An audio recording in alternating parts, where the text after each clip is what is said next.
Westminster. Citizens Arrest, the starting point.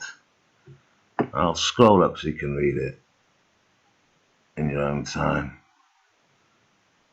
There's different categories there, you say. A bit like, you know, different levels of offence.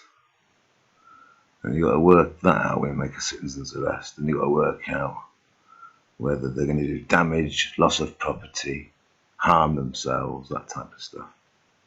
So I'll scroll down. It's all there for you to read. There's a reasonable belief. Basically, the person causing injury to themselves or others, the person suffering physical injury, the person causing loss, damage to property, the person escaping before the police officer gets them. Right, now this is my point.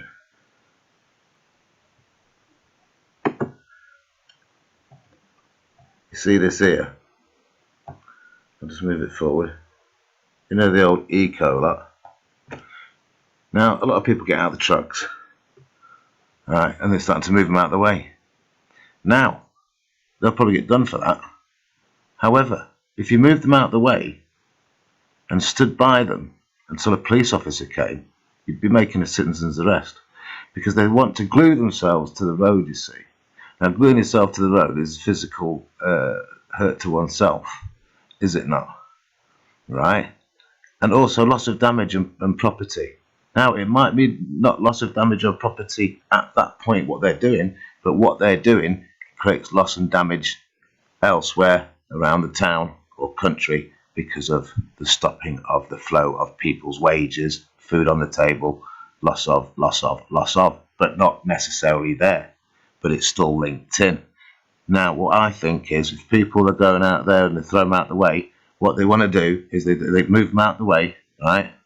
But they got to stay with them until the coppers come, 10 minutes to come, and they hand them over to the coppers. Don't let them stick the, because it's dangerous, isn't it? Sticking your glue, super glue. Don't harm themselves, do you? So while you keep hold of them lot, the rest of them drive through. You only have to wait 10 minutes instead of 2 hours because they've stuck down to the thing and just do a citizen's arrest because of loss of earnings and damage elsewhere. Basically. What people are doing wrong on here, they're just picking them up, throwing them over, getting in the car and driving through. That's the argument. But if the guy come out, say for instance, come out of this van, right, had to move people out of the way, he'd get hold of that one person, he'd keep hold of that one person until the police came.